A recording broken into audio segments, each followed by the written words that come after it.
नमस्ते भारत, आप देख रहे हैं WH न्यूज। मैं हूं विजय खौसे। हम रहते हैं खबरों के आगे, खबरों के पीछे। खबर छुपाते नहीं, दिखाते हैं। देखते हैं एक छोटा सा विज्ञापन। क्या आपके मकान की छत टपक रही है? बारिश में हर बार यही परेशानी? अब और नहीं, IBL एक्रेलिक केमिकल्स लेकर आया है छत टपकाव बंद करने का पक्का और असरदार सॉल्यूशन। खबर कोई भी हो, हम निडर निष्पक्षता के साथ दिखाते हैं। तो आइए देखते हैं आज की विशेष खबर क्या है।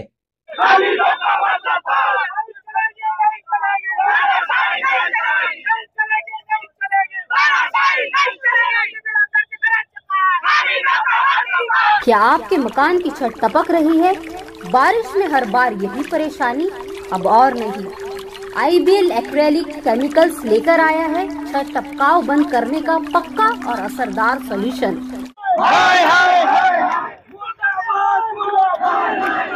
WH न्यूज और इंडिया फैक्ट में आपका स्वागत है। क्या मामला क्या हो गया सर? मामला ये, हमारे कांग्रेस के जो आमदार है अभिजीत वंजारी साहब, उनके ऑफिस में बीजेपी वालों ने चाय फेंका है और उनके खिलाफ हम कार्रवाई करने बोल रहे तो उनको कार्रवाई नहीं कर रहे हैं। पुलिस का क्या कहना है? पुलिस बोलती कि हम करेंगे, पुलिस प्रेशर में है, जिसकी सत्ता उसके साथ पुलिस है। कब का मामला है ये 3 दिन पहले का मामला है। 3 दिन पहले का मामला। तो अभी आप लोग कहाँ जा रहे हैं? अभी हम सीपी साहब से मिलने जा रहे हैं। सीपी साहब? हाँ, सीपी साहब। लकड़गंज पुलिस क्षेत्र में मौजूद हुआ है। यहाँ पे एक तनाव निर्माण हुआ है। बीजेपी और कांग्रेस के जो है कार्यकर्ता आमने सामने है। विकास ठाकरे जी हमारे साथ में। विकास ठाकरे जी, किस चीज का तनाव हो गया? मुझे लगता है कि अभिजीत जी वंजारी, इनके कार्यालय के ऊपर जो बोर्ड था, बोर्ड पर काली पोता गया और ये दुर्दैवी घटना है। नागपुर शहर में ऐसी घटनाएं होना नहीं चाहिए और सत्ताधारियों ने इसका ख्याल रखना चाहिए, ऐसी मुझे लगता है। तो और क्या, कुछ हाथापाती की नौबत आई है? कुछ हुआ है? हाथापाई काहे के लिए आएगी? अगर ऐसी करते रहेंगे, ये किसी के कार्यालय पे दौड़ के जाएंगे तो हम क्या घर में बैठ के हाथ जोड़ते रहेंगे क्या? हम भी रास्ते पे उतरेंगे। क्या आगे की कार्रवाई?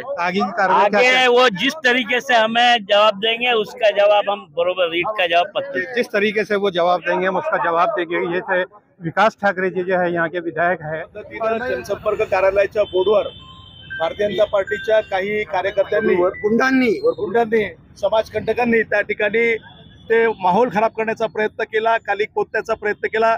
काल मग आपले सर्व ब्लॉक अध्यक्ष, सर्व पदाधिकारी हे लकडगंज पोलीस स्टेशनला गेले। त्यांनी तिथे पोलिसांचा घेराव केला आणि त्यांनी DCP असतील, ACP असतील, PI असतील यांना ते सगळे घटनेचे फुटेज दाखवले, फोटोग्राफ दाखवले, कोण कोण आरोपी होते त्यांचे फोटो सुद्धा त्या ठिकाणी दिले आणि त्या आधारावर काल 17 आरोपींवर FIR दाखल झाला। त्या FIR ची कॉपी माझ्याजवळ आहे। FIR नंतर काल 7 जणांना पोलिसांनी उचलून आणलं आणि त्यांना पोलीस स्टेशनमध्ये ठेवून 1 तास ठेवून त्यांना नंतर कायद्याप्रमाणे, नियमाप्रमाणे त्यांना बेल दिली। बाकीचे आरोपी अजूनपर्यंत बेल घ्यायचे आहे, अशा पद्धतीची परिस्थिती आहे। विकास भाऊंच्या आदेशानुसार आज या ठिकाणी अशा पद्धतीची घटना ही जर वारंवार होत असेल आणि भाजपच्या लोकांकडनं अशा पद्धतीची जोर जबरदस्ती होत असेल तर कुठेतरी आपल्या सर्वांना दाबण्याचा हा प्रयत्न आहे आणि म्हणून आपण त्याचा निषेध केला पाहिजे। म्हणून विकास भाऊंच्या आदेशानुसार आज आपण सुभाष पुतळे जवळ आपण त्या ठिकाणी आंदोलन केलं। आंदोलनामध्ये सहभागी झालेले शहर काँग्रेसचे सर्व सन्माननीय नेते मंडळी, सर्व कार्यकर्ते, सर्व पदाधिकारी या सर्वांना धन्यवाद देतो आणि पुढच्या आंदोलनाची दिशा काय राहील याच्याकरता मी विकास भाऊंना विनंती करतो की त्यांनी आपल्या या निषेधच्या आंदोलनाला त्याचं समापन करावं आणि पुढची दिशा सांगावी। मित्रांनो, काल जी घटना घडली त्याचा निषेध म्हणून आपण इथे आंदोलन केलं। कालच घटना घडल्यावर मी DCPशी, पोलीस कमिशनरशी, इव्हन बावनकुळे साहेबांशी, पालकमंत्र्यांशी बोललो। अभिजितचंही त्यांच्याशी बोलणं करून दिलं मी आणि याच्यावर कारवाई व्हायला पाहिजे ही तात्काळ आम्ही सूचना सरकारला केली। त्याप्रमाणे गुन्हा दाखल झाला आणि 17 आरोपींवर FIR झाला। काही अटक झाली, काही व्हायचे आहे। परंतु अशा घटना होऊ नये, शहराचं वातावरण चांगलं राहावं ही जबाबदारी सत्ताधाऱ्यांची आहे आणि सर्व जनप्रतिनिधींची। आता सणासुदीचे दिवस आहे, हा रस्ता जाम आहे, वाहतूक बंद झाली, या सामान्य लोकांना फटका आहे। यांच्या या कृत्यांमुळे हे आम्हाला करावं लागलं, याचा पोलिसला फटका आहे, सर्वसामान्य जनतेला फटका आहे।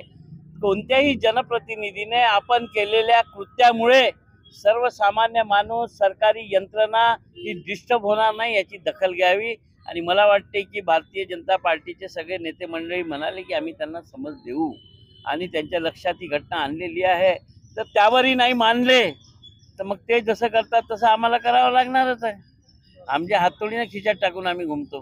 म्हणून आमची आताही विनंती आहे की तुम्ही सत्तेत आहात, तुम्ही होशमध्ये राहा, सत्ता डोक्यात येऊ देऊ नका. सत्ता तात्पुरती असते, येते जाते, सत्यानाश होईल. आणि म्हणून आपण लोकांनी अशा घटना आपल्या लहान कार्यकर्त्यावर सुद्धा होत असेल तर त्वरित सांगावं आणि आता प्रतिकार करा. या देशात लोकशाही आहे, लोकशाहीमध्ये तुम्ही कोणाच्या घरावर बोर्डावर काही जाऊन लावाल काय? या घटनेचा निषेध आपण सर्वांनी केला. सर्वांचा मी आभारी आहे. महालक्ष्मीचे दिवस आहे, कित्येक लोकांच्या घरी महालक्ष्मी आहे. 5 तारखेला ईद आहे, त्याची तयारी चालू आहे. गणेश उत्सव आहे. अशा परिस्थितीत आपण पक्षाच्या कार्यासाठी सगळं सोडून धावून आले, याबद्दल मी आभारी आहे. या आंदोलनाची रूपरेषा समोरची सांगण्यात येईल आणि ज्या पद्धतीनं ते या आंदोलनाला तयार असतील त्याच्यापेक्षा जास्त पद्धतीनं आपण त्या आंदोलनाला तयार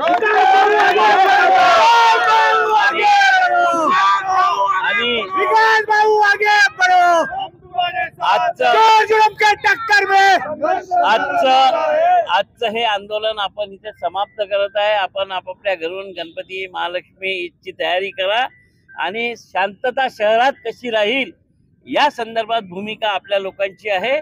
सत्ताधाऱ्यांनी सुद्धा तीच भूमिका राखली पाहिजे. त्यांच्या कृत्यांमुळे आज हे करावं लागलं, याचा निषेध आपण केला.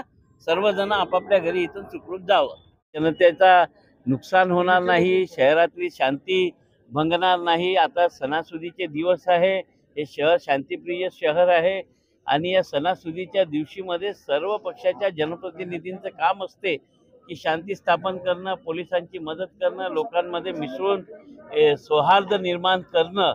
परंतु अशा कृतीमुळे या नागपूर शहराला कलंक लागला आहे आणि सत्ताधाऱ्यांनी याचं भान ठेवलं पाहिजे. जे सत्तेमध्ये असतात त्यांची जबाबदारी असते की आपण कशा पद्धती, पण सत्तेत असणारे लोक तशा पद्धतीनं वागतील आणि कोणत्याही कारणासाठी, क्षुल्लक कारणासाठी या पद्धतीची तेढ निर्माण करतील. तर या सणासुदीच्या दिवसांमध्ये काँग्रेसच्या कार्यकर्त्यांना, आज महालक्ष्मीचा दिवस आहे, गणपतीचा दिवस आहे, तरी आम्हाला रस्त्यावर येऊन आंदोलन करावं लागतं. ही मोठी आमची वागण्याची तयारी. शेवटी लोकशाही आहे. लोकशाहीमध्ये जर आम्ही चूक करू तर त्याची सजा आम्हाला मिळाली पाहिजे.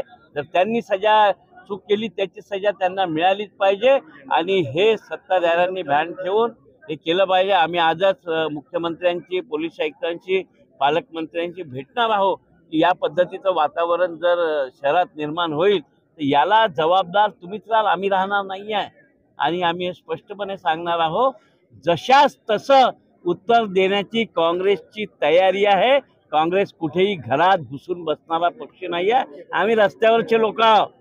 जर आमच्याशी अशा पद्धतीनं जर कोणी वागेल तर आम्हाला रस्त्यावरून आंदोलन करावंच लागेल. चिकड़ागंज क्षेत्र पुलिस स्टेशन में आता सुनील होटल जो है शतरंजीपुरा कहलाता है।